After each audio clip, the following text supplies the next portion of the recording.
Artificial intelligence atau kecerdasan buatan bisa menyempurnakan kehidupan manusia, tapi sebaliknya bisa juga memusnahkan peradaban manusia.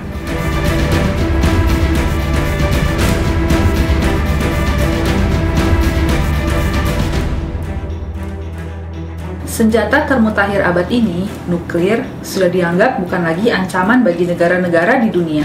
Mereka mulai mengalihkan perhatian pada teknologi berbasis kecerdasan buatan.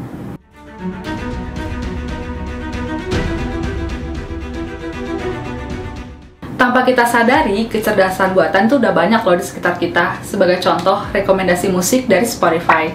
Spotify mencatat seluruh histori lagu-lagu yang pernah lo dengerin dari berbagai genre.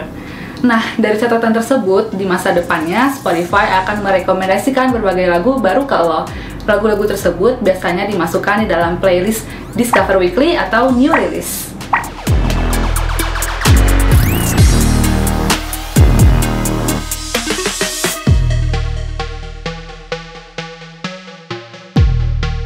Ancaman dari penggunaan kecerdasan buatan pun tidak main-main, mulai dari manipulasi pesan dan profil audiens, data harvesting, kejahatan siber yang makin kencang, adversarial machine learning yang dapat menyebabkan malfungsi atau error pada sebuah model machine learning, hingga bioteknologi yang diperkuat oleh kecerdasan buatan.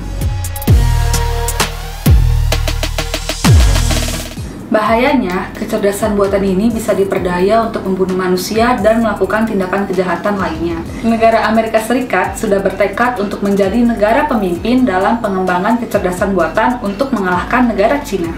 Presiden Amerika Serikat, Joe Biden, menempatkan semikonduktor, teknologi jaringan, dan kecerdasan buatan sebagai garda terdepan pertahanan ketahanan negara Amerika Serikat.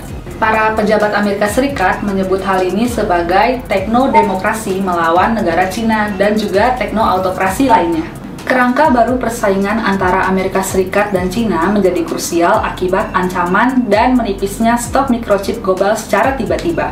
Mikrochip ini dibutuhkan dalam berbagai jenis teknologi, mulai dari ponsel, lemari es, mobil, hingga pesawat jet tempur loh. Strategi ini berusaha menjalin aliansi dengan berbagai negara lain dan juga berjuang menjadi yang paling unggul dalam fabrikasi semikonduktor dan komputasi kuantum. Tujuannya untuk meningkatkan arena kompetisi seperti pada perang tradisional dahulu. Kalau dulu kan, perang tradisional biasanya menimbun senjata, menambah amunisi, dan juga menambah jumlah tentara. Kalau sekarang, semuanya sudah berbeda. Seberapa besar sih ancaman kecerdasan buatan yang bisa digunakan untuk perang? Yuk kita bahas bareng-bareng.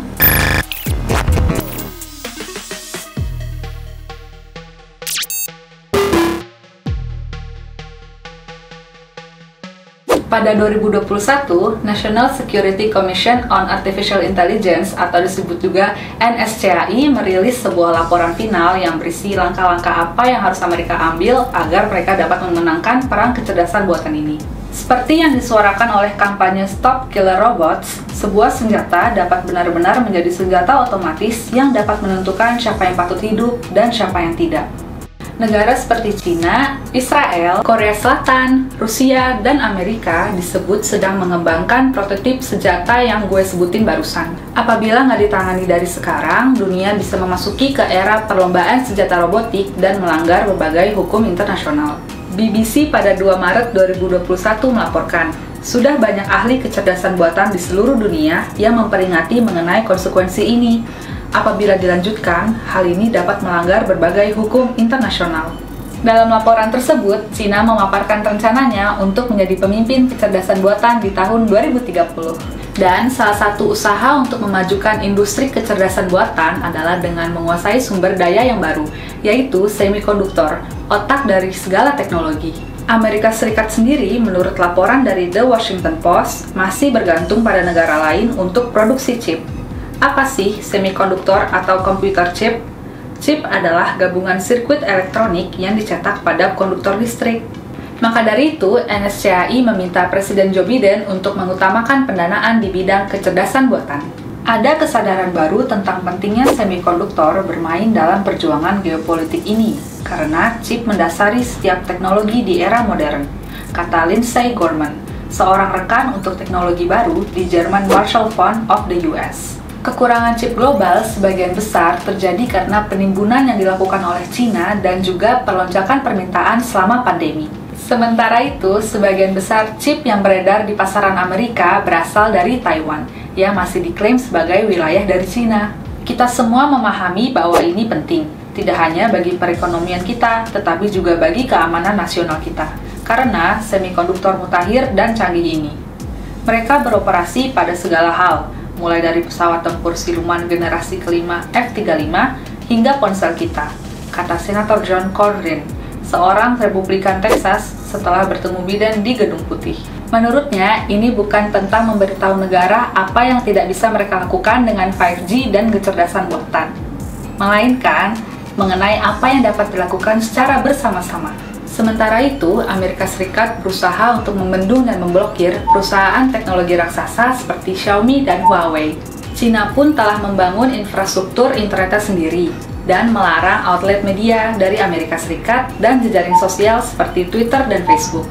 Untuk bersaing, kami harus mengubah cara kami bermain, kata Elizabeth Economy, peneliti senior di Hoover Institution, Universitas Stanford. Nah, bisa kita bayangkan nantinya apabila terjadi Perang Dunia Ketiga yang tidak semata-mata hanya hancurin gedung, tapi juga peradaban manusia melalui teknologi berbasis kecerdasan buatan. Menurut Usoners, mungkin nggak sih di masa depan kecerdasan buatan akan benar-benar digunakan untuk tujuan seperti itu? Gue tunggu ya jawaban kalian. Oke deh, sekian dulu dari gue. Jangan lupa untuk like, comment, dan subscribe channel uzone.id. Bye!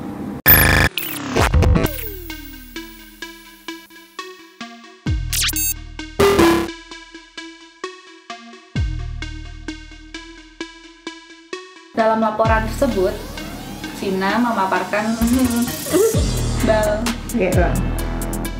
NSCAI meminta Presiden Joe Biden untuk mengutamakan pendanaan di bidang kecerdasan buatan.